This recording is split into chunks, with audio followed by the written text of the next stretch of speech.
시간 좀 남으니까 딴 얘기를 간단하게 좀 짧게 한번 해보죠. 지금 이제 경제부총리랑 정책실장의 교체 동현이 형. 네. 동현이 형.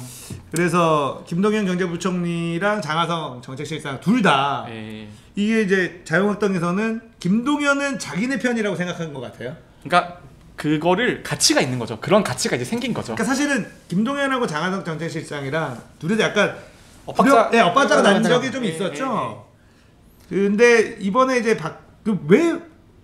혹시 왜 바뀌었는지 생각해 보신 적 있어요? 왜 바뀐 것 같은지.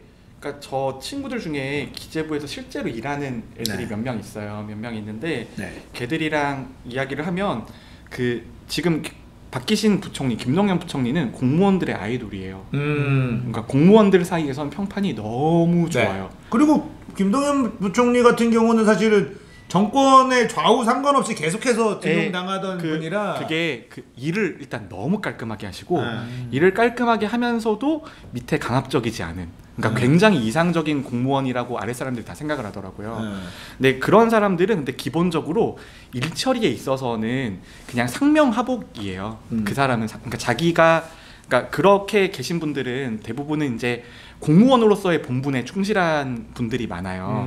근데 공무원들 중에서도 그렇다고 공무원들이 영혼이 없지 않잖아요. 자기 본인 생각이 다 있으실 거고 이제 그러면은 보통은 중간 관리자, 과장, 국장급이면 잠깐 해외 유학 갔다 오거나 아니면은 다른 외청으로 갔다 오거나 그게 돼요. 그게 되는데 장관급 되면 그게 힘들죠. 그게 그러니까 본인의 생각이랑 그러니까 위에서 시키는 것과 다를 때 내가 어떻게 해야 되냐라는 건데, 근데 김동연 부총리는 평소에 예전부터 말했던 걸 보면 그냥 합리적인 시장주의자에 가깝다고 봐요. 합리적인 시장주의자에 가깝다고 보고 그렇다고 도덕적으로 문제가 있다는 그런 건 전혀 아니었거든요. 근데 지금 이제 장하성 교수님 같은 경우에는 저희 이제 모교 교수님이셨는데 장하성 교수님은 그분도 경제학 쪽의 아이돌 아닙니까? 경제학 쪽에 안티 아이돌이에요. 그러니까 경제학 쪽에서 경제학 연구하는 사람들의 아이돌은 주류 경제학 하는 사람들의 아이돌인 거죠. 근데 장하성 선생님이랑 친척이신 옥스퍼드 계신 장하준 선생님, 그분들은 이제 경제학을 안 하고 반대해서 경제학을 공격하던 사람들의 아이돌에 가까운 분들이거든요. 근데 그러면 두 분 성향이 맞을 수가 없어요. 사실 성향이 맞을 수가 없고, 그리고 두 분이 생각하시는 것이 다를 거고, 그 다음에 살아온 배경도 너무 다르실 거고, 그래서 이제 그런 거고, 지금의 경제 쪽 이제 지금 경질된 거는 그냥 경질성이라고 봐야죠. 그러니까 지금 교체되신 거는 문책성이죠. 문책성이고 지금 밖에서 그렇게 소득주도 성장 공격을 하는데 똘똘 뭉쳐서 헤쳐나가는 모습을 못 볼지언정 둘이 싸우잖아요. 그러면 우리 와우 공대에서도 둘이 싸우면 둘 다 안 데려가요. 그렇죠. 걔를 안 데려가는 게 아니야. 둘 다 안 데려가요. 나름 사실은 경제 수장으로 두 분을 장하성과 김동연이 왔을 때 와 이거는 완전 거물급들을 문재인 정부에서 잘 데리고 왔다라는 처음에는 이런 거였는데 좀 삐걱거린 거에 대한, 저도 개인적으로는 삐걱거린 거에 대한 문책성이 맞다. 그분들의 능력치와 뭐 이런 거의 영역은 아닌 것 같아요. 제가 봐도 팀워크죠. 근데 그런 거죠. 뭐 탑 미드 둘 다 빵빵한 애 뽑았는데 둘이 싸우면 안 돼. 뭐 둘 다 내보내든지 하나 내보내든지 하는 건데. 맞아요. 그래서 지금 이제 바뀐 분이 이분이 사실 정책실장으로 이번에 정책 새로 오신 분 김수현 수석님. 김수현 수석님은 원래 정책 쪽이 아니시긴 하세요. 부동산 쪽에 원래 많이 했었고, 그러니까 이분 안 다른 게 없는 분인데 문재인 정부에서 결국은 정책실장으로 가는구나 이런 생각했거든요. 근데 저는 김수현 수석님 되시는 거 보고 이거 너무 좀 약간 그나물의 그 밥이 아닌가. 그나물의 그러니까 그쪽 정도 되면 경험이라는 걸 무시할 수는 없거든요. 무시할 수는 없는데 근데 너무 그렇게 장하성 실장님 아니면 뭐 김동연 부총리 같은 사람들을 데려왔는데 그 사람의 후임이 김수현이다. 그런 거. 근데 저는 개인적으로 뭐가 있냐면 김수현이라는 사람이 노무현 정부 때 집값 개떡상의 주인공이거든요. 그렇죠. 그래서 부동산에 대한 트라우마가 있어요. 그분은. 그래서 부동산은 어떻게든 잡는다가 그분의 확실한 모토가 될 거다. 그건 확실해요. 김수현이라는 사람이 정책실장으로 있는 동안에 우리나라 대한민국의 부동산에 더 이상 폭등은 없습니다. 제가 장담할 수 있는 건. 왜냐면 그때 경험이 있거든요.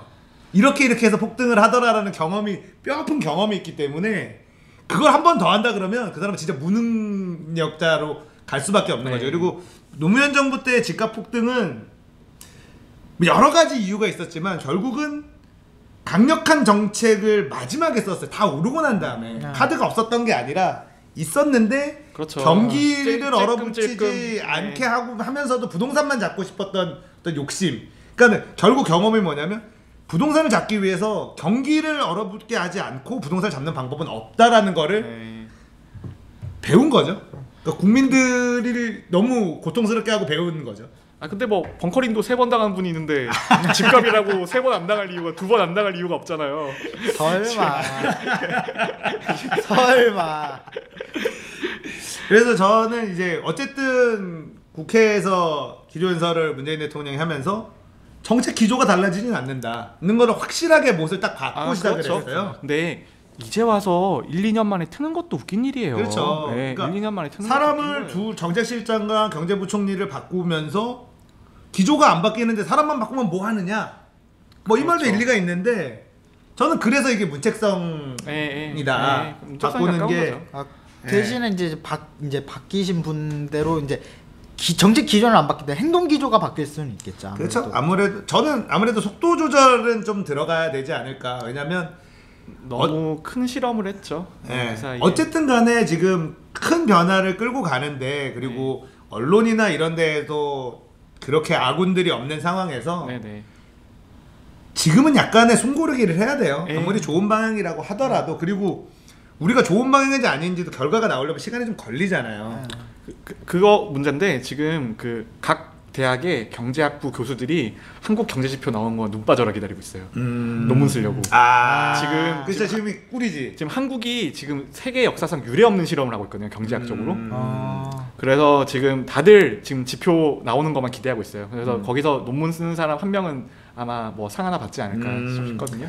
그러니까 사실 뭐 그 경제를 조금 우리는 사실 지금 시청자들이나 우리한테 중요한 경제 지표는 뭐냐면 밖에 나가 사 먹는 점심값, 내가 내고 있는 맞아요. 집세, 맞아요.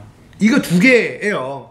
그다음 뭐 교통비, 내가 직접 쓰는 것들이죠. 근데 우리나라의 지금 경제 지표를 딱 보면 숫자적으로 외환보유고 세계 한 9위 정도 되고요.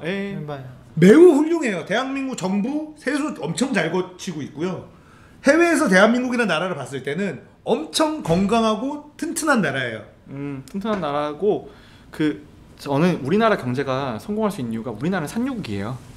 반도체 산유국이잖아요. 반도체. 우리나라는 반도체 산유국이에요. 반도체가 엄청. 솔직히 모든 경제 지표는 참 삼성에 기대하는 바가 정말 반도체, 커요. 맞아요. 근데 지금 들여다 보면 문제는 얘기한 것처럼 집중돼 있는 게 너무 많고, 근데 문제는 반도체나 이런 데가 고용을 엄청나게 창출하는 산업이 아니고 고용을 엄청나게 창출했었던 조선하고 자동차가 시름시름거리고 있어서 실질적으로는 그 거점이 도시들 경제가 막 황폐화되고 뭐 이런 상황이어서 내부로 들여다보면 그런 부분들이 좀 있는 거죠. 저는 자동차 쪽은 되게 걱정이 되는 게 저는 처음에 현대자동차가 부동산 산다고 했을 때 저는 정말 좀 뜨악했거든요. 그렇죠. 이거는 이게 말도 안 되는 이게 정말 이거는 좀 너무 아니지 않나?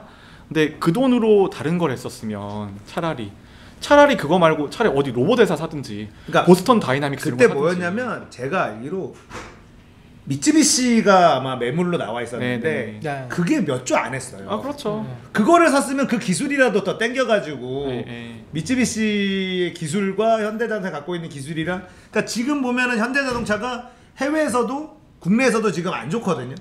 이유는 딱 하나예요. 상품성이 없어서 그래요. 품질이에요. 그 전에는 품질이 가성비가 괜찮아서 수출도 잘 되고 우리나라 사람도 많이 샀어요. 현기차, 이렇게도 많이 샀는데 지금은 가격은 비싸지고 불만들이 계속 있으니까 비슷한 가격대 외제차들하고 이제 놓고 볼 수 있는 거죠. 그런 상황이 돼버린 거라 요즘은 그래서 현대보단 기아를 사죠. 사람들이. 왜냐면 K5나 뭐 그런 걸 사는 사람. 기아의 걔네가 걔네 아니야? 걔네가 걔네인데 현대하고 기아하고는 따로 가요. 근데 네. 얘네들이 기아차에서 이 옛날에 이제 벤츠나 아우디 이런 쪽에 있던 이제 디자이너들이나 이런 분들을 잔뜩 스카우트 해왔대요. 그래서 이번에 나오는 막 K5나 뭐 스팅어 이런 차들 있잖아요. 그게 다 그분들이 그림을 그려가지고 나왔다고 그러더라고요. 근데 문제는 엔진 결함 이런 자잘한 잔고장들이요 이제 예전보다 많아진 것 많죠. 같아요. 왜냐하면 지금 보면. 엔진이 더 복잡해졌기 때문이고 네. 더 많은 스킬이 들어가야 되고 네. 그 다음에 이제 요즘에 자동차는 프로그래밍이 엄청 중요해진 시점이잖아요. 네, 근데 그렇죠. EDR. 우리나라 기업들이 프로그래머를 대하는 태도를 보면 그게 제대로 된 코드가 과연 짜질 것인가. 그래서 그 10조를 땅에다가 꼬라박은 게 네, 지금 전 정말 기술 개발이나 여기다가 썼으면 지금 현대에 지금 이런 품질 문제가 있을 것이냐라는 얘기를 하는 사람들이 많아요. 그래서 그렇죠. 뭐 노조 때문이다 어쩌고 저쩌고 하지만 물론 노조의 문제가 아예 없겠느냐 그건 아니지만 그거보다 훨씬 더 큰 건 써야 될 돈을 이상한 데 쓰는 거죠. 이상한 데 써버린 거예요. 너무 큰 돈을. 근데 그 돈이면 어우 정말 제가 알기로 미쯔비시가 3조인가 그랬거든요. 그 돈이면 근데 삼종가 뭐 이랬었- 3조인가 되고 팩트 체크 한번 해보세요. 그 당시에 매물로 나왔었다고 제가 들었는데 미쯔비시를 만약에 인수를 해서 그 기술이나 이런 것들을 만약에 현대로 흡수를 하고 좀 더 좋은 차를 만들 수 있었다라면 근데 10조를 땅에다가 예. 꽝 막아놨으니 근데 제가 차를 되게 좋아해서 차를 되게 좋아했었어요. 지금은 돈이 없어서 그런데 근데 지금은 다시 미국 차의 역습이 시작될 거라고 저는 생각하거든요. 미국 차 포드나 아니면 뭐 그 GM이나 그런 게 그 미국 회사들은 이미 다시 미국의 그 벤처들을 데리고 와서 회사에서 벤처를 육성을 해서 그걸 새로운 그 차 내에 착장되는 것들로 네. 변환하는 것들을 굉장히 많이 했어요. 그래서 제가 최근에 이제 뭐 독일차 이런 거를 알아보다가 포드 익스플로러라고 네. 가장 큰 사이즈 SUV 애기 네. 태우기에 가장 좀 한국에 가장 많이 팔린다는 네. 차를 탔는데 저 처음에 너무 감동받았어요. 아 미국 차가 이 정도 가격에 이 정도 성능으로 나올 수 있는구나. 편의장치 이 정도 갖출 수 있구나. 미국 차가 이상하다는 거는 정말 예전에 나의 착각이 아닌가? 그러니까 우리가 뭐였냐면 포드 차 살 바에 현대 차 샀거든요. 네, 그렇죠. 맞아요. 예전에 포드 살 바에 현대를 샀어요. 네. 네. 일본 차나 독일 차는 좋은 건 알겠고 네, 네, 네. 포드 살 바에 현대 차 산다였다가 네, 네, 네. 지금은 맞아요. 포드 익스플로러는 포드와는 다른 브랜드예요. 네, 그냥 완전 네. 그냥 그거는- 익스플로러만 네. 잘 나가죠 지금. 익스플로러 제가 그래서 지금 이제 애기들 태우고 다니거든요. 타면서 감탄해요, 계속. 가격이 이 가격에 살만해요. 네, 그러니까 이 가격에 이게 뭔가 되나? 랜드로버나 레인지로버랑 그건 비스무리하게 안 되죠. 생겼지만 익스플로러지만 비스무리한 느낌이잖아. 느낌은. 네, 샤오미죠. 그리고 미국의 실수. 맞아요. 익스플로러를 진짜 매력 있는 가격대 네, 매력 있는 익스플로러는 성능이고. 그리고 제가 타보고도 제 주변 사람들도 다 매우 오 이거 진짜 괜찮은 것 같다. 네, 그런 건 뭐야 기다 차이까지 갔죠? 아니 뭐 지금 김동연 부총리 네. 이야기하는 차까지 갔군요. 네. 실제로 결국은 우리가 대한민국의 예전에 뭐 국산품 이런 네. 게 되게 끝나서 가성비가 좋으면 현대차도 기아차도 사요. 네, 네, 맞아요. 맞아요. 네. 상품성이 없는 거예요. 맞아요. 그게 깎아놓고 다야. 하면. 네, 그게 전부예요. 네. 그게 전부입니다. 그리고 이제 여기서 이제 상품성이라고 하는 거는 결국은 기아 현기차가 밀던 게 가성비였잖아요. 네. 근데 코스트가 너무 늘어났어요, 사실. 맞아요. 비싸졌어요. 코스트가 너무 늘어났고 이게 그 얼마 전에 이제 다른 정치인들도 그런 표현을 하던데 이제 민주노총 너네들이 약자가 아니다. 네. 그런 표현을 하거든요. 네, 근데 맞아요. 저는 너무나 당연한 이야기고 이게 지금 박근혜 정부랑 싸울 때는 같은 편이었죠. 근데 지금에서는 이제 민주노총과 지금의 정책 기조와는 또 반대편이 되는 네. 네. 그러니까 적이 다시 되는 거잖아요. 네. 그래서 이게 민주노총도 어느 정도의 그러니까 패러다임 전환이랄까? 그러니까 그 사람들이 과연 우리가 바라는 게 무엇이냐? 정말 노동자를 위한 조합이고 모든 보편적인 노동자를 위한 우리가 활동을 하는 거라면 지금보다는 조금 더 아랫사람, 그러니까 그 밑에 단계에 있는 노동자들에 대해서 좀 자애로워질 필요가 있다고 봐요. 그렇죠. 민주노총에서. 예. 그게 이제 결국은 현대자동차 노조의 뭐 가족 직계 가족들에 대한 뭐 혜택 예, 뭐 그런 이런 것들. 조항들을 넣는 것 자체가 사실은 국민들한테 공감을 얻기 어려운 부분이 있고 그러니까 그런 식으로 운동하던 사람이 기득권이 되는 거거든요. 근데 생각해 보면 민주노총이 사실은 정말 어려울 때부터 고생했죠.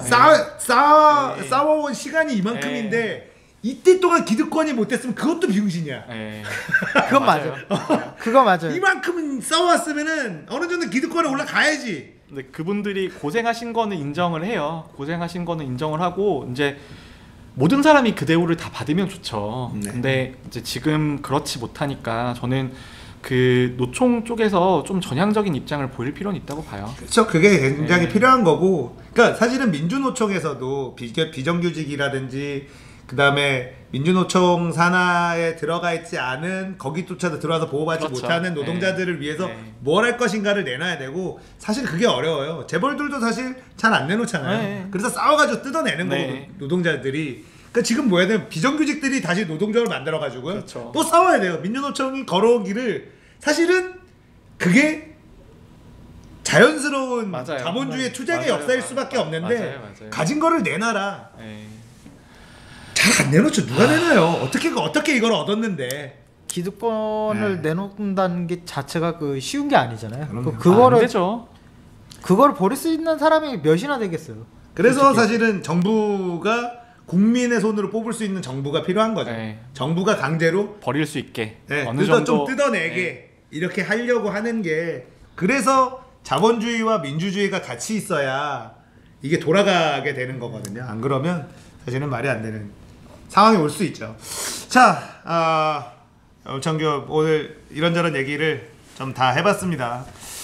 블리즈컨 얘기서부터 뭐 게임 이야기, 복지 관련 이야기, 뭐 진짜 이야기 많이 했네요. 네, 되게 의미 있는 이야기들. 저는 좀 그동안에 좀 생각하지 못했었던 것들, 뭐 이런 것들도 좀 느끼게 돼서 의미 있는 시간이었던 것 같습니다. 자, 염청교 유튜브 채널 따로 운영하고 있으니까요. 염청교 유튜브에서 검색하시고 팟캐스트에서도 팟빵에서 염청교 보실 수가 있습니다. 염청교 채널 구독 많이 눌러주시고 가짜뉴스도 몇만인데 우리 그냥 1,500명밖에 없어요. 구독이.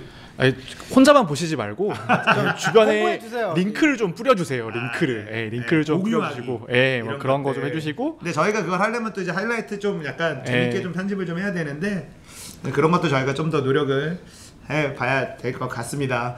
자, 염청구 오늘 여학의 신봉님하고 카이아님 너무 감사하고요. 저는 다음 주는 지스타 일정 때문에 다음 주도 한 주 쉬어요. 저희가 지스타에 부산에 또 내려가야 되는 인원들이 많아져가지고 다음 주 염청교도 한 주 쉽니다. 저희는 다다음 주에 다시 돌아오도록 하겠습니다. 시청해주셔서 대단히 감사합니다. 안녕히 계세요.